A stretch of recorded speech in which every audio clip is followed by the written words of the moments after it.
Sementara itu pemirsa, Rusia kembali menyerang pangkalan militer Ukraina di Kiev. Warga Ukraina dikejutkan dengan ledakan yang mengguncang kota Kiev. Diketahui militer Rusia menargetkan fasilitas militer Ukraina. Video yang belum bisa diverifikasi ini diambil dari akun Telegram Milinfolriv. Belum diketahui dampak serangan dan juga korban akibat serangan Rusia di Ukraina ini.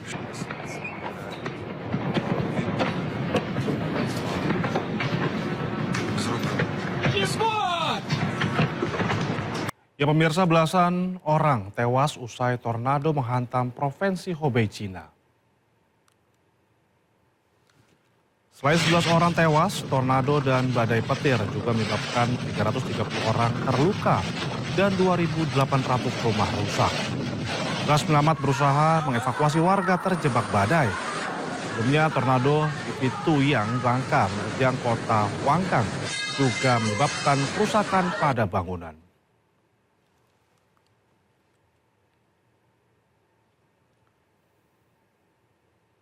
Informasi lainnya pemirsa, Israel kembali menggempur wilayah Libanon, tepatnya di wilayah Nabati. Belum ada laporan korban dari serangan tersebut. Cahaya diduga ada berasal dari serangan artileri Zionis terlihat di langit malam Libanon, tepatnya di Bukit Ali Al-Tahir, kawasan Al-Fauqa, Nabati. Serangan terjadi setelah 26 Juni lalu, Libanon dan Israel menandatangani rangka kesepakatan damai dengan mediasi Amerika Serikat yang bertujuan mengakhiri konflik yang terjadi sejak awal tahun ini.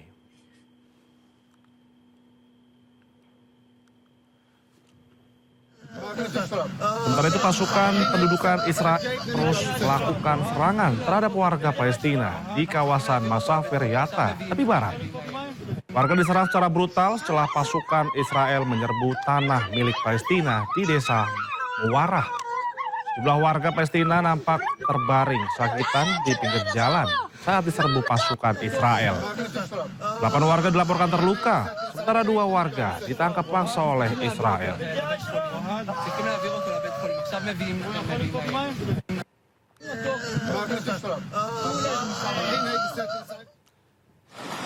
Sementara itu pasukan Israel juga melakukan penggusuran dan pemindahan paksa terhadap warga Palestina di permukiman Masafir Yatta, Hebron Selatan. Kali ini Israel menggusur rumah-rumah warga di desa Al-Hadirat. 2 alat berat eskavator tengah menghancurkan sejumlah bangunan hingga rata dengan tanah. Otoritas Israel telah mengeluarkan perintah pembongkaran yang tidak hanya menargetkan rumah, tapi juga fasilitas air bersih milik penduduk setempat. Ya pemirsa, rangkaian upacara pemakaman pemimpin tertinggi Iran, Ayatollah Ali Khamenei, berlanjut di Irak. Peti jenazah Ali Khamenei telah tiba di Najaf dan akan diarak sebelum ke Karbala. Ratusan warga sambut kedatangan peti jenazah Ali Khamenei di Bandara Internasional Najaf, Irak. Turut dihadiri para pejabat dan politisi senior Irak. Setelahnya peti jenazah akan diarak menuju kota suci Najaf. Di Najaf, para pelayat sendiri telah berdatangan sehari sebelumnya untuk mengikuti prosesi sepanjang 6 km yang akan berakhir di tempat suci Imam Ali. Setelah Najaf, jenazah Ali Khamenei akan diterbangkan ke Karbala untuk prosesi lanjutan.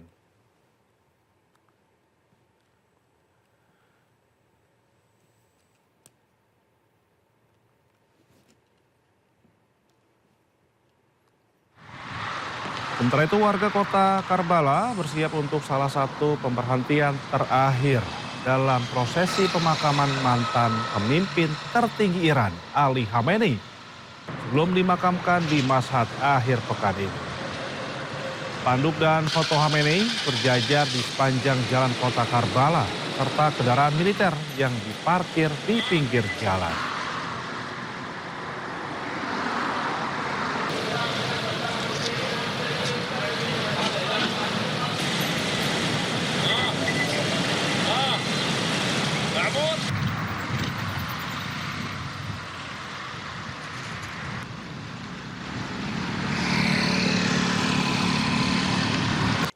Informasi lainnya pemirsa, ratusan massa gelar aksi damai untuk mendukung program makan bergizi gratis hari ini. Massa yang awalnya akan melakukan aksi di Monas justru berubah titik aksi ke kantor BGN. Massa yang tergabung dalam Presidium Aliansi Rakyat Pendukung MBG melakukan long march menuju kantor Badan Gizi Nasional Jakarta Pusat.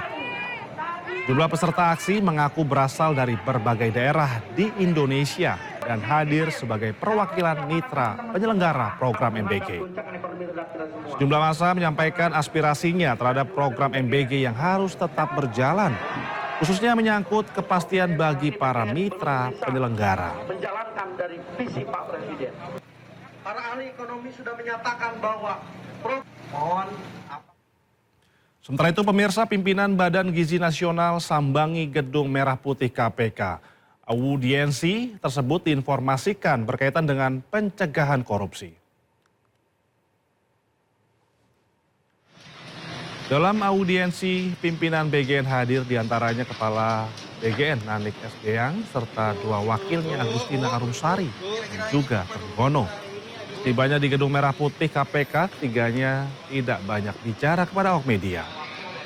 Wakil Badan Gizi Nasional Agustina Arumsari sampaikan audiensi berkaitan dengan pencegahan korupsi.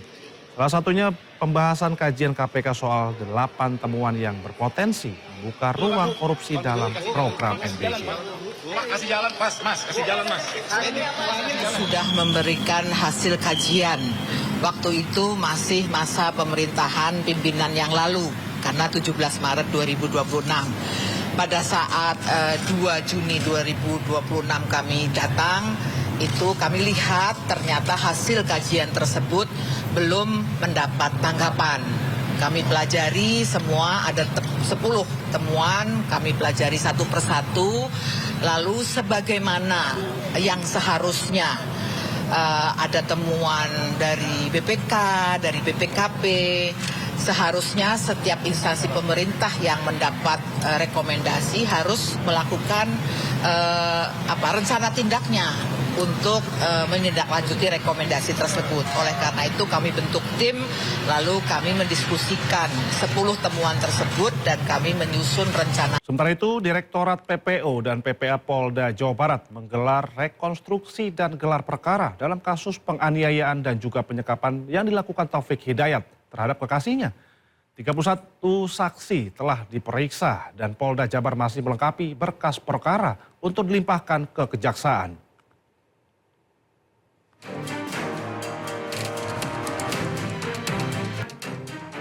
Direktorat PPO dan PPA Polda Jawa Barat telah menggelar rekonstruksi dan gelar perkara dalam kasus penganiayaan dan penyekapan yang dilakukan Taufik Hidayat 30 tahun terhadap kekasihnya YTR 29 tahun.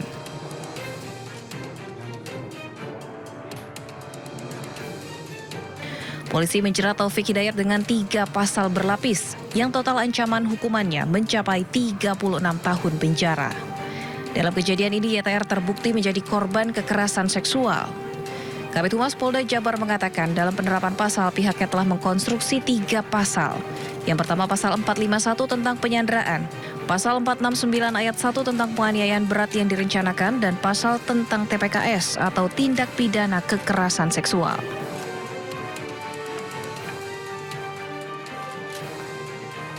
Di sini unsur perencanaannya kita tambahkan sehingga harapan kita untuk memaksimalkan ancaman ini menjadi 12 tahun penjara kita masukkan.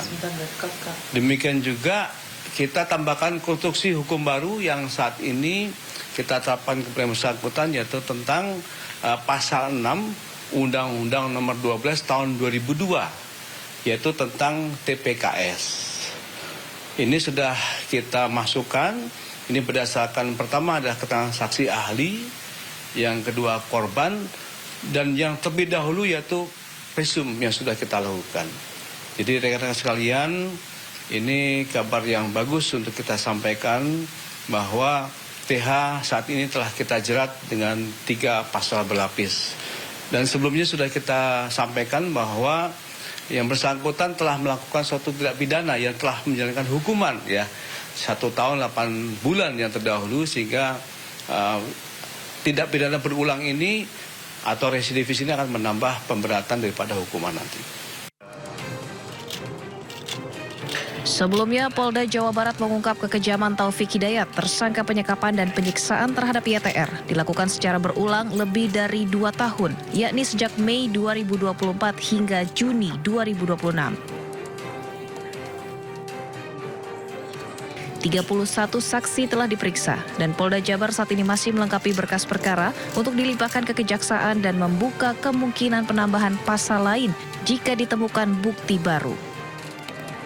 Tim Liputan iNews melaporkan.